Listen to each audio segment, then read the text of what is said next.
Welcome to big debate with Bharat. ఇవాళ big డిబేట్లో మన గ్రాడ్యుయేట్ ఎన్నికల మీద దృష్టి సారిద్దాం. ఉత్తర తెలంగాణ గ్రాడ్యుయేట్ ఎన్నికకు సంబంధించి కీలకమైన ఎలక్షన్ జరగబోతోంది.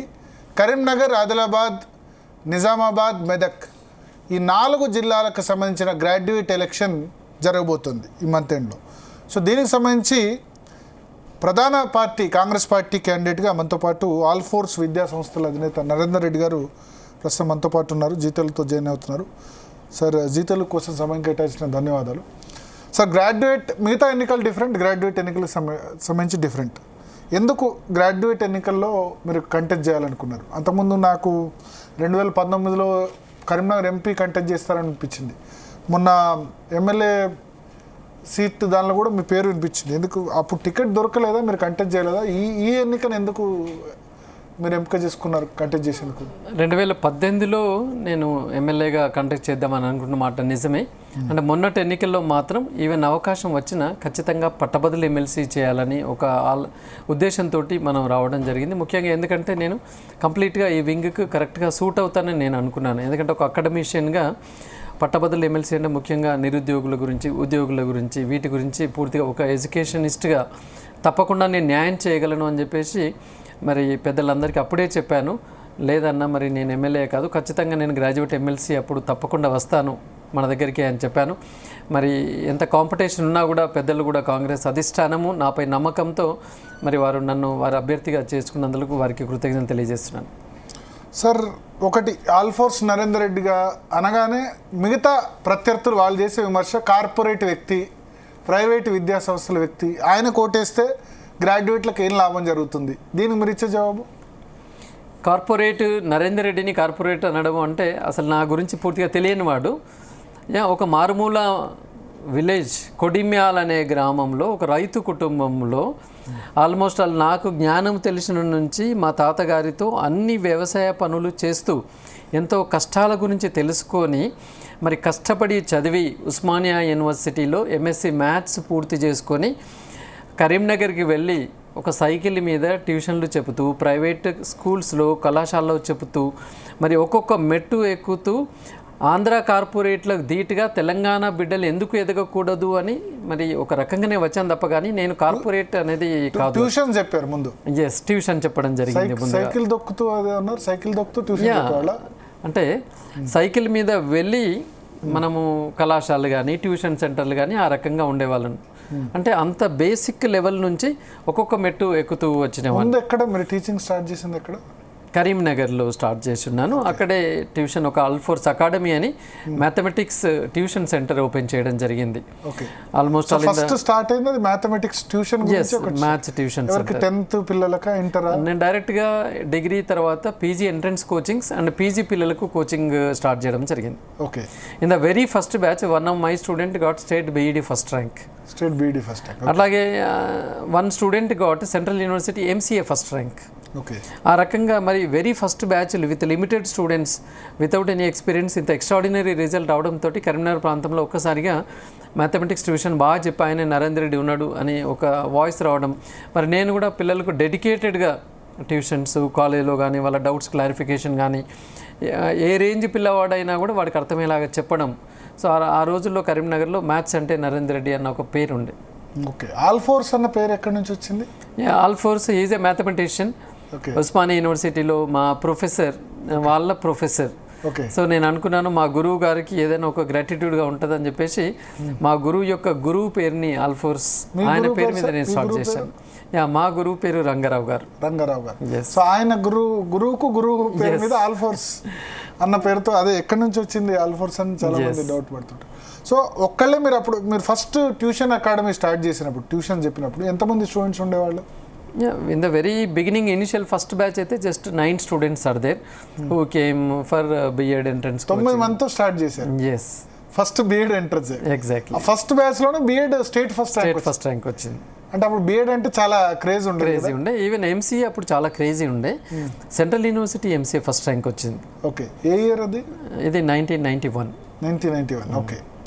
సో అది అక్కడ బీజం పడింది. 9 మందితో స్టార్ట్ చేసి ఇప్పటి వరకు దాదాపు ఎంతమంది స్టూడెంట్స్ అయి ఉంటారు? So right now 54 institutes are there. ఇప్పుడు ఒక 45,000 మంది పిల్లలు చదువుకుంటున్నారు ఆల్ఫోర్స్లో. But so far around 2 lakh students passed out from Alphores of various courses. Alphores institution నుంచి ఇప్పటి వరకు 2 లక్షల మందికి. యా. సో ఇక కార్పొరేట్ విషయానికి వద్దాం. అంటే చిన్న స్థాయి నుంచి మీరు కూడా స్టార్ట్ చేశారు. ఎస్, యాక్చువల్లీ కార్పొరేట్ అంటే ఏంటి అంటే అసలు అంచెలంచెలుగా అసలు చైర్మన్ అనేవాడు ఇక్కడ కనపడకుండా డీన్లు, కోడీన్లు, కరస్పాండెంట్లు ఆల్ఫోర్స్ విద్యా సంస్థల్లో అందరికీ కూడా తెలిసిందే. ఈ పాయింట్ని ఎవరు వ్యతిరేకించరు. పిన్ను కదలాలన్నా నరేందర్ రెడ్డి చెప్పంది ఇది కదలదు. మా స్కూల్స్లో కానీ కాలేజెస్లో కానీ అది టైం టేబుల్ ప్రిపేర్ చేయడం కావచ్చు, షెడ్యూల్ తయారు చేయించడం కావచ్చు, రిక్రూట్మెంట్ నుంచి మొదలుకుంటే అన్నీ కూడా నేను చేస్తాను. తర్వాత అతి తక్కువ ఫీజుతోటి నాణ్యమైన విద్యను అందిస్తున్నాం కాబట్టి ఇది కార్పొరేట్ అనబడదు. ఓకే, అంటే మిగతా చోట్ల ఇన్వెస్టర్స్ ఉంటారు, వాళ్ళు ఎడ్యుకేషన్తో సంబంధం లేని వాళ్ళు ఉంటారంటారు. ఎగ్జాక్ట్లీ ఎడ్యుకేషన్కి ఏమాత్రం సంబంధం లేని వాళ్ళు అసలు వాళ్ళు ఎక్కడో కూర్చొని రిమోట్లో ఆపరేట్ చేస్తూ ఉండేది అది అవుతుంది. నేను అనునిత్యం పిల్లల మధ్యనే మార్నింగ్ లేచి నుంచి మొదలుకుంటే మరి నైట్ వరకు కూడా ఏదో ఒక క్యాంపస్లో పిల్లలతోటి స్టాఫ్తో మాట్లాడడం, పేరెంట్స్తో మాట్లాడడం, షెడ్యూల్ థింక్ చేయడం, ఇంకా how best we can do తెలంగాణలో మనం ఆల్ఫోర్స్ని ఇంకా ఏ రకంగా తీసుకెళ్ళొచ్చు అనేది నేను ఆలోచిస్తూ ముందుకు వెళ్ళాను. అండ్ రీజనబుల్ ఫీ స్ట్రక్చర్ తోటి క్వాలిటీ ఎడ్యుకేషన్ అందించాం. మా పేరెంట్స్ని ఎవరిని అడిగినా కూడా నువ్వు కట్టిన ఫీజుకు న్యాయం జరిగింది ఆల్ఫోర్స్లో అంటే 99% చెప్తారు yes, whatever the fee I paid at Alphores really they have done a good job and I'm satisfied అని చెప్తుంటారు. అంటే మిగతా కార్పొరేట్తో పోలిస్తే చాలా తక్కువ reasonable fees and we have very good facilities. మరి హైజెనిక్గా ఉంటుంది, క్యాంపస్లు అన్నీ కూడా చాలా క్లీన్ అండ్ గ్రీన్గా ఉంటాయి. మంచి స్టాఫ్ను కూడా నేను మెయింటైన్ చేస్తుంటున్నాను. ఏ సెక్షన్లో కూడా మాకు ఈ సబ్జెక్ట్ వీక్ ఉంది అన్నది లేకుండా till they satisfy I will go on change the staff and what are the level also beyond my limits I will bring the staff. ఇప్పటికీ టీచింగ్ చేస్తారా మీరు? ఆల్మోస్ట్ 15 years నుంచి టీచింగ్ చేయట్లేదు. Now I'm focusing on administration. But whenever I gather the children I use to ask questions. I ask questions in mathematics. రేపు exam అనగా కూడా మ్యాథ్స్లో ఎలా చదవాలి, ఏం చేయాలి, పర్టికులర్లీ ఐఐటి ఎంట్రన్స్ రాస్తున్న పిల్లలకి వీళ్ళకి ఇప్పటికీ కూడా still I'm giving guidance. But regular class room అనేది ఇంకా ఆల్మోస్ట్ వాళ్ళు చేయట్లేదు. రిక్రూట్మెంట్ కూడా మీరే చూస్తారంటే ఇప్పుడు టీచర్లను వాళ్ళు ఇంటర్వ్యూ మీరే చేస్తారా? Yes. Okay, every year almost all ఒక 4,000 to 5,000 unemployees are coming. Okay, for the opportunities. అందులో చూసుకున్నట్లయితే సుమారుగా ఒక 1,000 వరకు ఎవ్రీ ఇయర్ ఐఎమ్ సెలెక్టింగ్. అంటే దీంతో ఏమవుతుందంటే the problems of the unemployees I'm able to understand. మీరు 1000 మంది అన్ఎంప్లాయీస్కి శాలరీస్ ఇస్తున్నారు మీ ఇన్స్టిట్యూషన్? 4,000 ఎంప్లాయీస్కి శాలరీ ఇస్తున్నాను. 4,000 మంది టీచింగ్ నాన్ టీచింగ్ 4,000 మందికి 4,000 మంది మీ చేతిలో ఉన్నారు. ఎస్. అంటే సాటిస్ఫాక్షన్ అనిపిస్తుందా ఇంతమందికి? అంతకంటే ఎక్కువ ఏం కావాలండి. ఇవాళ యాక్చువల్లీ చెప్పాలంటే అందరికీ గవర్నమెంట్లో ఉద్యోగాలు రావు. ఏం చేసినా ఏ ప్రభుత్వం అయినా కూడా ప్రపంచంలో ఎక్కడైనా కూడా 100% government employment is not possible. మరి అలాంటప్పుడు చదువుకున్న మేధావులకి అంతకంటే బెటర్ శాలరీస్ మీరు నమ్మరు. The salaries are extraordinary. 2 lakhs per month, 3 lakhs per month, even if you are getting 4 lakhs per month and that too almost all by third we are giving the salaries. ఒక మూమెంట్లో తెలంగాణలో మీరు 2 లక్షలు 3 లక్షల salaries కూడా ఇస్తున్నారు. 4 lakhs per month salary. Software కంటే. So ఒక 4,000 మందికి మరి హ్యాపీ లైఫ్ని ఇస్తున్నామంటే ఒక మనిషి అంతకంటే ఎక్కువ ఏం చేస్తాడు? నరేందర్ రెడ్డి ఏం చేశాడు అంటే కొన్ని వేల మందికి ఉపాధి కల్పించాడు, కొన్ని వేల కుటుంబాలు ఇవాళ హ్యాపీగా బ్రతుకుతున్నాయి. అంతకంటే ఎక్కువ ఏం కావాలండి? సో ఇప్పుడు మీరు అన్న 91లో స్టార్ట్ అయింది, వాళ్ళ 2024, 25, 34 సంవత్సరాలు అయింది. 34 సంవత్సరాలు ఎంతమంది స్టూడెంట్స్ పాస్డ్ అయి ఉంటారు మీ ఇన్స్టిట్యూషన్స్లో? ప్లస్ ఈ 34 సంవత్సరాలు ఎంతమంది టీచర్స్ కానీ వీళ్ళు కానీ పనిచేసి ఉంటారు? ఇప్పుడు సైమల్టేనియస్గా 4,000 మంది చేస్తున్నారు. Almost all around 2 lakhs children left the all force. And employees చూసుకున్నట్లయితే నేను అనుకుంటున్నాను ఇప్పటివరకు సుమారుగా ఒక 25,000 మంది ఎంప్లాయీస్ తోటి నేను కనెక్టెడ్గా ఉన్నాను. అందుకే ఇప్పుడు now when I'm going for the campaigning in various districts like Adilabad, Medak, Nizamabad, A institute వెళ్ళినా నా దగ్గర పూర్వం పనిచేసిన ఒక లెక్చరర్ లేదా మా ఒక పేరెంట్ నువ్వు కైండ్ కార్నర్ నేను ఎక్కడ వెళ్ళినా లేచి నిలబడి sir I'm your employee earlier, లేదా నేను మీ స్టూడెంట్ను, నేను మీది పేరెంట్ను. ఈ మధ్యకాలంలో జస్ట్ నేను అపార్ట్మెంట్స్లో 200-300 మీటింగ్ పెడుతున్నాను. ఓకే, రేజ్ ద హ్యాండ్స్ నన్నా who are Alphores children అంటే ఒక 10 మంది బుడ్డి పిల్లలు చేలాబడతా ఉంటే ఇంకో 20 మంది పెద్ద పిల్లలు మీ ఏజ్ వాళ్ళు కూడా చేలాబడతారు. అంటే మిగతా వాళ్ళు సర్ప్రైజ్ అవుతుంటారు, స్టూడెంట్స్ చేలాబట్టమంటే ఈ పెద్దవాళ్ళు చేలాబడతారు ఏంటి అని చెప్పేసి. అంటే they are also my students. Okay, so ఆ హ్యాపీనెస్ ఉంది. ఎస్ ఎస్ అంటే ఇప్పుడు చాలా మీకు అటాచ్మెంట్ ఎంతమంది ఉంది? ఇంతమంది టీచర్స్లో చాలా మంది రిక్రూట్ చేశారు కదా, మీరు గుర్తుపడతారా టీచర్స్ కానీ, లేకపోతే ఫస్ట్ బ్యాచ్? అదే చెప్పాను, that is only the difference between all force and corporate institutions. ఇక్కడ ఏ పేరెంట్ వచ్చినా నేను కనెక్ట్ అవుతుంటాను, ఏ పిల్లలు ఏ టైం టేబుల్ అయినా కూడా నా దగ్గర డైరెక్ట్గా వస్తుంటారు, ఏ సమస్యకైనా కూడా. చాలామంది నా గురించి చెప్పే దానిలో కూడా ఫోన్ అటెండ్ చేయడు అంటారు. దానికి కారణం ఏంటంటే ఈ బిజీ. అంటే నేను క్లాస్ రూమ్లో ఉన్నప్పుడు కానివ్వండి, పిల్లలతో మాట్లాడుతున్నప్పుడు కానివ్వండి, మీటింగ్స్లో ఉన్నప్పుడు కానీ ఫోన్ అటెండ్ చేయను. కాబట్టి అదొక చిన్న రిమార్క్ నా మీద ఉంది, he won't attend the calls అని చెప్పేసి. ఎందుకు అటెండ్ చేయను అంటే I'm fully focused on the academics, I'm fully focused on the child development. Okay, so Narayana Sri చైతన్యకు ఆల్ ఫోర్స్ తేడా ఏంటంటే ఏం చెప్తారు మీరు? నారాయణ శ్రీ చైతన్య అంటే ఒక కామన్ పబ్లిక్లో ఒక కోపం ఉంది. ఎస్, అంటే విద్యను వ్యాపారం చేస్తున్నారు ఒకటి, విద్యార్థులకు కనీస ప్రమాణాలు కల్పించట్లేదు ఒకటి, తర్వాత అక్కడ సూసైడ్స్ చాలా జరిగి. మెయిన్గా ఏమవుతుంది అంటే అక్కడ అడ్మిషన్కి వెళ్ళినప్పుడు ప్రిన్సిపాల్ ఒకరు ఉంటారు, ఆ ప్రిన్సిపాల్ మీద మళ్ళీ ఇన్ఛార్జెస్, డీన్స్, ఆ తర్వాత ఎక్కడో పెద్దవాళ్ళు ఉంటారు, they never visit any campus. But whereas ఆల్ ఫోర్స్లో ఏమవుతుందంటే ఫస్ట్ రాగానే మీ సార్ని కలవాలి అని అడుగుతుంటారు, నరేంద్ర రెడ్డి సార్ లేడా అని అడుగుతుంటారు. So direct interaction to the parents and children అనేది ఆల్ ఫోర్స్లో దొరుకుతుంది. రీజనబుల్ ఫీ స్ట్రక్చర్ ఉంటుంది. అట్లాగే ఇక్కడ మనం వారికంటే మంచి క్వాలిటీ ఎడ్యుకేషన్ ఇస్తున్నాం. అక్కడ ఏమవుతుందంటే ఓన్లీ టాప్ సెక్షన్ టాపర్స్ని ఫోకస్ చేస్తున్నారు. But whereas in Alphores 5 సెక్షన్ల పిల్లలు ఉంటే ఐఐటి మెయిన్స్లో will focus same level. First బ్యాచ్లో ఉండవు, అందరికీ కూడా మంచి ఫ్యాకల్టీని మనం పంపిస్తుంటాం అండ్ మంచి ఫెసిలిటీస్ కూడా మనం కనిపిస్తుంటాం. ఓకే, అంటే స్టూడెంట్స్ సరే విద్య అందరికీ రాదు, చదువు రాని వాళ్ళు కూడా కొంతమంది డిసప్పాయింట్ కాకుండా ఇప్పుడు సూసైడ్స్ నివారణకు, లేకపోతే ఒక్కొక్కళ్ళకి ఒక స్కిల్ ఉంటుంది. ఒకళ్ళు చదువు రాకపోవచ్చు, ఒకళ్ళు మ్యాథ్స్ రాకపోవచ్చు, ఇంకోటి ఆర్ట్స్ రావచ్చు, హ్యుమానిటీస్ రావచ్చు. ఇట్లాంటి వాళ్ళకి ఎట్లా మీ విద్యా సంస్థల ద్వారా వాళ్ళకి మీరు ఏ విధంగా కెరీర్ గైడెన్స్ కానీ, కొంతమంది మిలిటరీలో జాయిన్ కావాలంటారు, కొంతమంది నేవీలో వెళ్ళాలనుకుంటారు, కొంతమంది ఆర్ఆర్బి, ఇట్లా కొంతమందికి క్రాఫ్ట్స్ ఇంట్రెస్ట్, కొంతమంది స్పోర్ట్స్ ఇంట్రెస్ట్. నేను జనరల్లీ మా స్టూడెంట్స్కి ఎప్పుడైనా చెప్తాను, ముందు అందరితో మింగిల్ కండి, హ్యాపీగా ఉండండి అండ్ హెల్తీగా ఉండండి. చదువు ఇవాళ కాకపోతే రేపు వస్తుంది.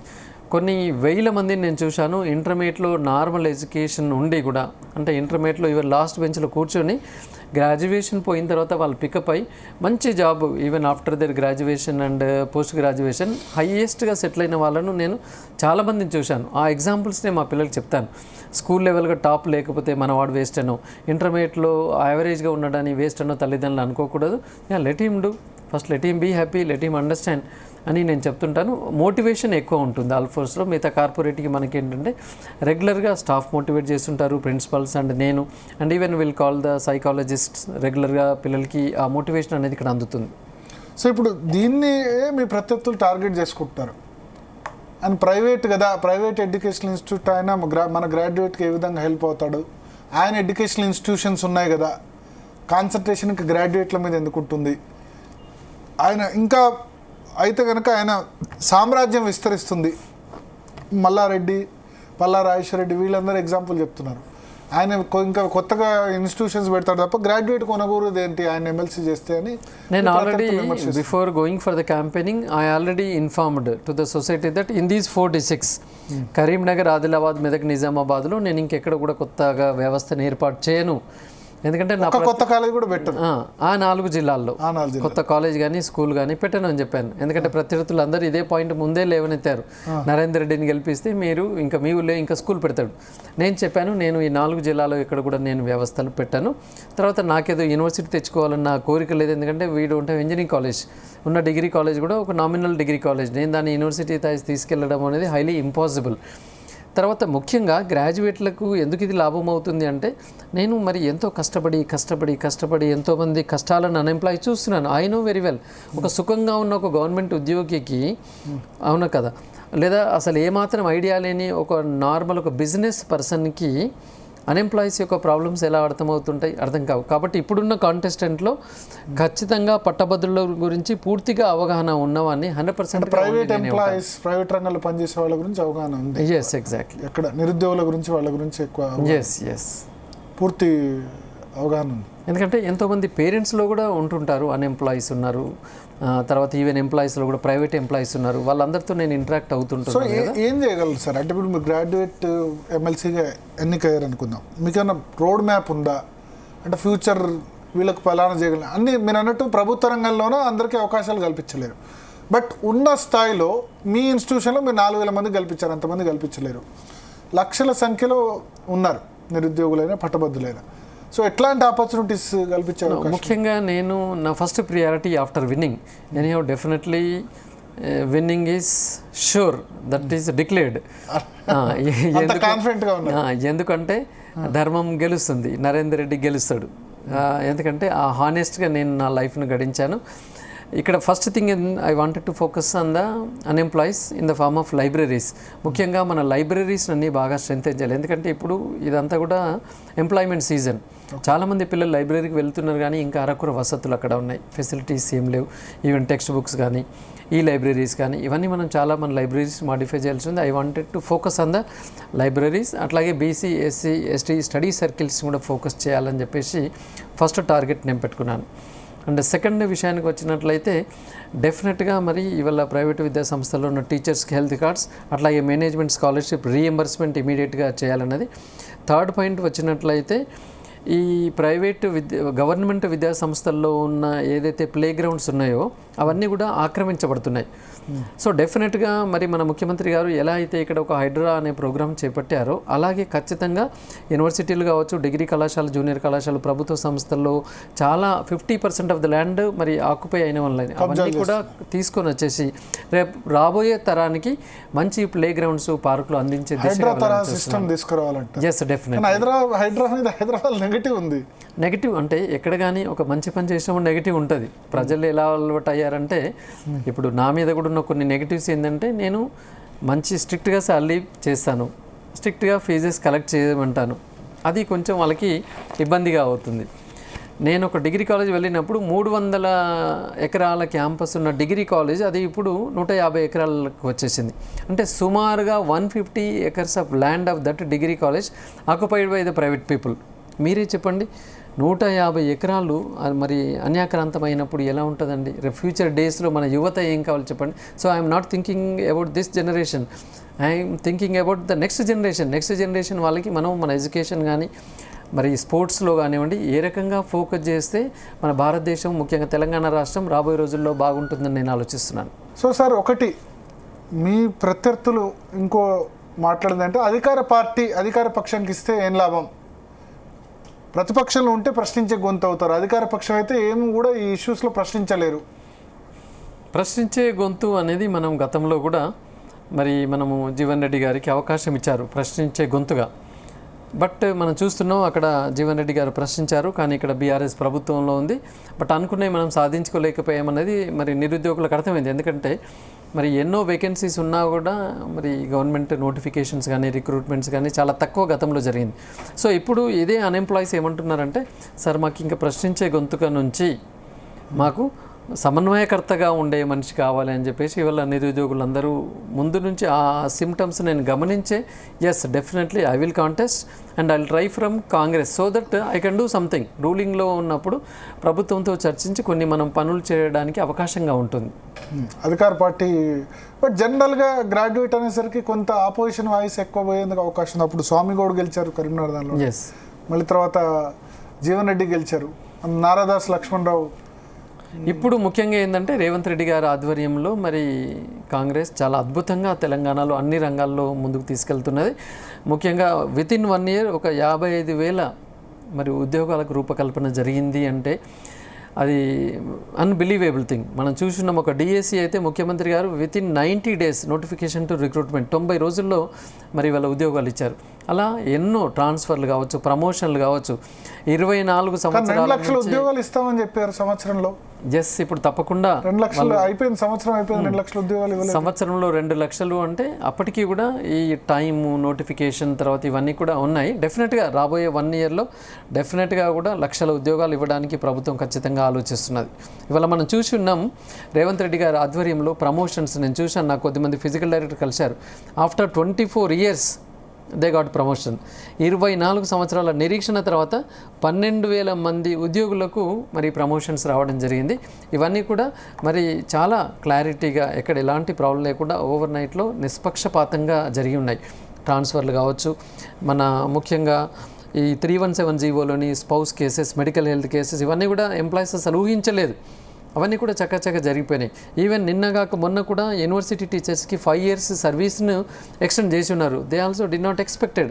అంటే మన ముఖ్యమంత్రి గారు జనరల్లీ ఏమవుతుందంటే వారు ఏవైతే హామీలు ఇచ్చి ఉన్నారో అవన్నీ ఒక్కొక్కటిగా ఎవరు అడగకున్నా కూడా పనులు చేసుకుంటూ ముందు వెళ్తున్నారు. కాబట్టి ఉద్యోగులకు, నిరుద్యోగులకి ఈ కాంగ్రెస్ పట్ల పాజిటివే ఉంది. అందుకే నేను చెప్పాను, కాంగ్రెస్ పట్ల పాజిటివ్ ఉంది, నరేందర్ రెడ్డి పట్ల పాజిటివ్ ఉంది. Plus into plus is equal to plus అవుతుంది. కాబట్టి ఖచ్చితంగా నరేందర్ రెడ్డి విన్ అవుతాడని నేను చెప్తున్నాను.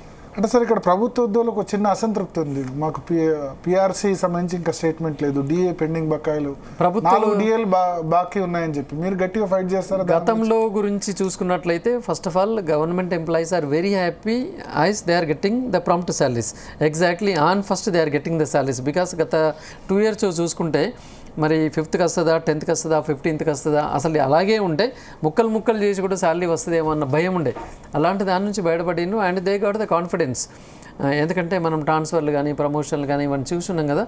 ఓకే, కొంచెం వాళ్ళకి ఇప్పుడు మా జీతం మాకు రావడమే గొప్ప అనే సిచ్యువేషన్ వచ్చింది. ఇంతకుముందు అలా క్రియేట్ అయింది. మరి ఆ ప్రభుత్వంలో వాళ్ళ జీతాన్ని మరి ఎప్పుడు వస్తుందా అన్న టెన్షన్ ఉండే కదా. మరి అప్పుడు లోటు బడ్జెట్ తోటే ప్రభుత్వం ఉంది, ఇప్పుడు ఉంది. బట్ అయినా ఇప్పుడు ప్రాంప్ట్గా పేమెంట్ చేస్తున్నారంటే ఒక పాజిటివ్ కార్నర్లో ఎంప్లాయీస్ అందరు కూడా ఉన్నారు. So moreover government employees are happy. Government employees 100% నాకు కాన్ఫిడెన్స్ ఉంది. అందరు గవర్నమెంట్ ఎంప్లాయీస్ ఖచ్చితంగా కాంగ్రెస్, నరేందర్ రెడ్డికి ఖచ్చితంగా ప్రియారిటీ 1 ఓటేస్తుంటారు. సో ఒకటి ప్రైవేట్ ఉద్యోగులకు హెల్త్ కార్డ్ అని చెప్పారు మీరు, ప్రైవేట్ టీచర్స్కి ఎట్లా పాసిబుల్? దాన్ని ఎట్లా? ఎస్, డెఫినెట్గా పాసిబుల్ అవుతుంది. ఇవల్ల మనం యుఎస్ లాంటి కంట్రీ చూసుకున్నట్లయితే మనం చూస్తూనే ఉన్నాం, ఇన్సూరెన్స్ బేస్డ్గా వస్తున్నాయి. ఇక్కడ ముఖ్యంగా ప్రైవేట్ ఉద్యోగులను ఎందుకు ఆదుకోవాలి ఈ టీచర్స్ని ప్రైవేట్గా ముఖ్యంగా అంటే, మరి వల్ల ఎడ్యుకేషన్ అనేది ఏ దేశానికైనా రాష్ట్రానికైనా అత్యంత మరి ప్రాధాన్యం ఉన్నది. ఇవాళ ఈ స్టూడెంట్స్ని అందరినీ ఒకవేళ ప్రభుత్వ విద్యా సంస్థలో చదువు చెప్పాలంటే ఇంకా చాలా ఖర్చుతో, ఇప్పుడు మేము 30,000తో ఒక పిల్లవాడి ఫీజు తీసుకొని చదువు చెప్తున్నామంటే, ఇదే పిల్లవాడికి గవర్నమెంట్ మరి టీచింగ్ ఇవ్వాలంటే 60,000 రూపాయలు ఖర్చు అవుతున్నది.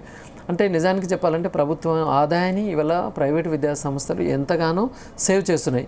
మరి మేము ఇంత డెడికేట్ అవుతూ కష్టపడుతూ విద్యను అందిస్తున్న ప్రైవేట్ విద్యా సంస్థలో పనిచేస్తున్న ఎంప్లాయీస్కి ఖచ్చితంగా గవర్నమెంట్ ఏదో ఒకటి చేయాలి. అది ఖచ్చితంగా మరి అందరికీ ఆరోగ్య భద్రత విషయంలో హెల్త్ కార్డ్స్ ఇవ్వాలనేది డిమాండ్ ఎప్పటి నుంచి ఉంది. ఖచ్చితంగా నేను ప్రామిస్ చేస్తున్నాను, ప్రైవేట్ విద్యా సంస్థల్లో పనిచేస్తున్న ఎంప్లాయీస్కి హెల్త్ కార్డ్స్ ఇవ్వడానికి 100%గా నేను కృషి చేస్తాను. ప్రైవేట్ విద్యా సంస్థల నుంచి కూడా వాళ్ళ క్యాండిడేట్ ఉన్నట్టున్న ట్రస్మా తరఫున శేఖర్ రావుని పెట్టినట్టు ప్రైవేట్ విద్యా సంస్థల్లో నుంచి ఉన్న దానిలో ఇప్పుడు ఎలా ఉంది అంటే ఆల్మోస్ట్ ఆల్ ఇప్పుడు ఉన్న దానిలో గెలిచే దానిలో నంబర్ 1గా మేము ఉన్నాము. కాబట్టి జనరల్లీ 1-2 జిల్లాల్లో మాత్రమే పట్టున్న పోటీదారులు కొద్దిమంది ఉన్నారు. వాళ్ళు ఎవరిని కూడా నేను పరిగణలో తీసుకోవట్లేదు.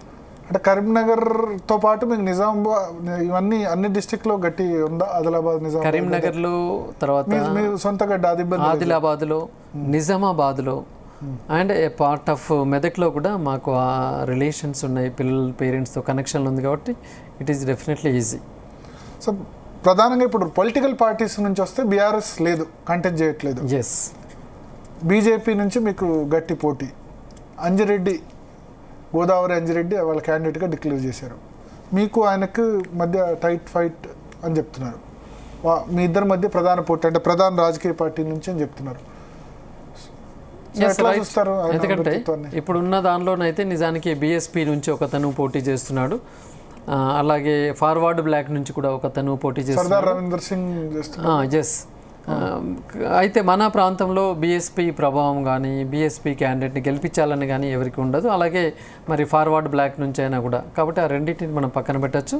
మిగతా ఇండిపెండెంట్లు కూడా అంత జనరల్లీ లేరు.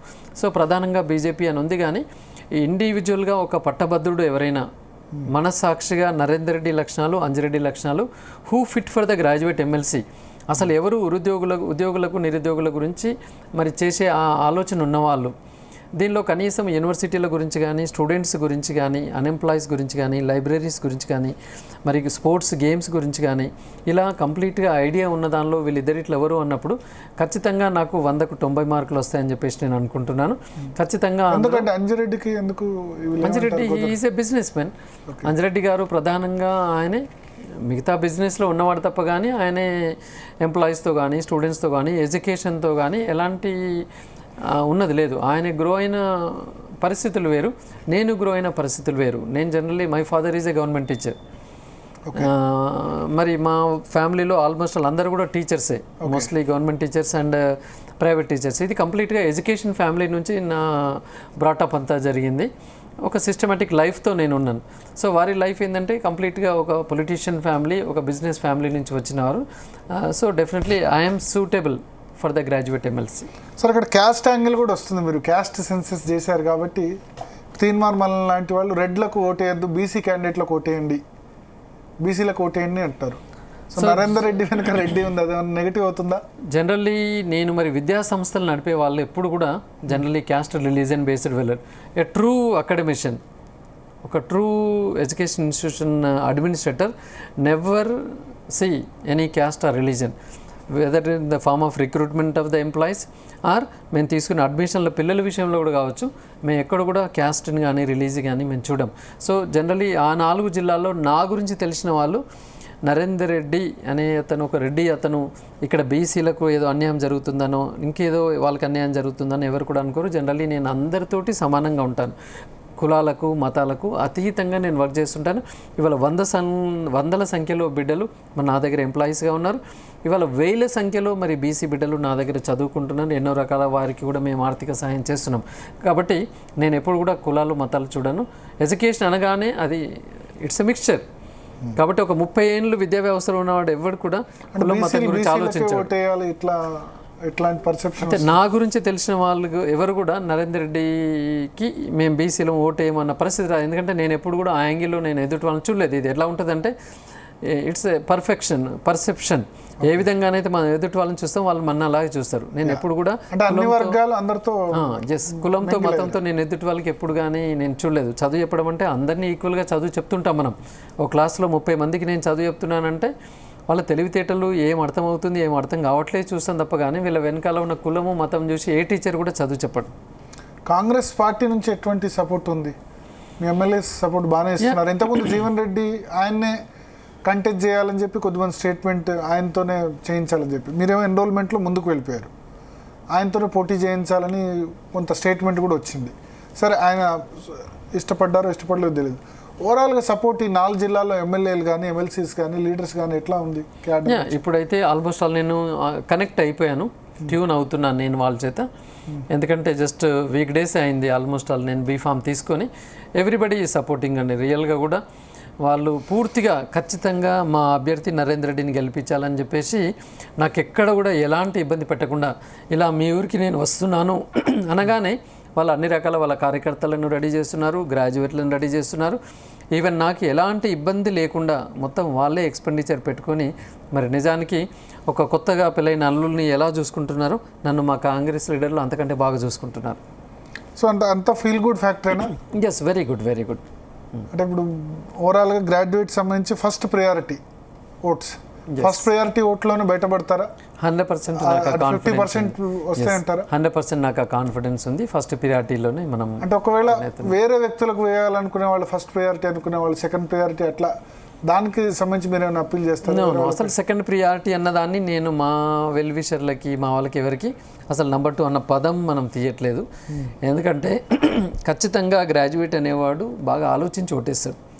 ఒక నార్మల్ ఎలక్షన్కి గ్రాడ్యుయేట్ ఎలక్షన్కి చాలా డిఫరెన్స్ ఉంటుంది. ఇక్కడ ముందు ఓకే ఎన్నో రకాలుగా అటు ఇటు కొన్ని విమర్శలు కొన్ని ఇవన్నీ ఉన్నా కూడా ఫైనల్ ఓటేసేటప్పుడు ఎవరిని గెలిపించుకుంటే పట్టభద్రులకు న్యాయం జరుగుతుంది అనేది 100%గా కులాలకు మతాలకు అతీతంగా ఆలోచిస్తాడు. అది ఏ రకంగా చూసుకున్నా కూడా ఖచ్చితంగా నేనే ఉంటాను. నేను ఎక్కడైనా క్యాంపెయినింగ్కి వెళ్ళినా చెప్తున్నాను, 4 కాంపిటీటర్స్ను మీరు ABCD ఆప్షన్స్ అనుకోండి, క్వశ్చన్ మీరే వేయండి. ఈ 4కి మార్కులు 1 నుంచి 10 వేసుకోండి. ఓ 10 క్వశ్చన్లు వేసుకొని హైయెస్ట్ నాకు వస్తేనే ఓటేయండి అని కాన్ఫిడెంట్గా చెప్తున్నాను నేను. జనరల్లీ క్యాంపెయినింగ్ పోయిన వాళ్ళు ఎవరు కూడా ఇలా చెప్పరు. ప్రశ్న మీరే వేసుకోండి, మార్కులు మీరే వేసుకోండి, టోటల్ చేయండి, అందులో హయ్యెస్ట్ మార్క్స్ ఈ నరేందర్ రెడ్డికి వస్తేనే మీరు నాకు ఓటేయండి నేను ఖచ్చితంగా నేను చెప్పగలను. Right sir, thank you. So all the best. Graduate ఎన్నికలకు సంబంధించి నరేందర్ రెడ్డి గారు చాలా రోజుల నుంచి ఎన్రోల్మెంట్లో కూడా చాలా క్రూషియల్గా ఉన్నారు. ఆల్ ఫోర్స్ విద్యా సంస్థల అధినేతగా కరీంనగర్లో 35 సంవత్సరాలుగా దాదాపు సేవలు అందిస్తున్నారు. సో గ్రాడ్యుయేట్ ఎన్నికలు ఇంకా చాలా తక్కువ సమయం ఉంది. చాలా పెద్ద ఎత్తున ఓటర్ ఎన్రోల్మెంట్ కూడా జరిగింది. ఎట్లాంటి రిజల్ట్ ఉంటుంది అనేది మనం చూడాల్సింది. ఇది ఆల్ ఫోర్స్ విద్యా సంస్థల అధినేత, కాంగ్రెస్ పార్టీకి సంబంధించిన అధికారిక అభ్యర్థి నరేందర్ రెడ్డికి సంబంధించిన బిగ్ డిబేట్ విత్ భరత్. మరో బిగ్ డిబేట్లో మళ్ళీ వెళ్తాం.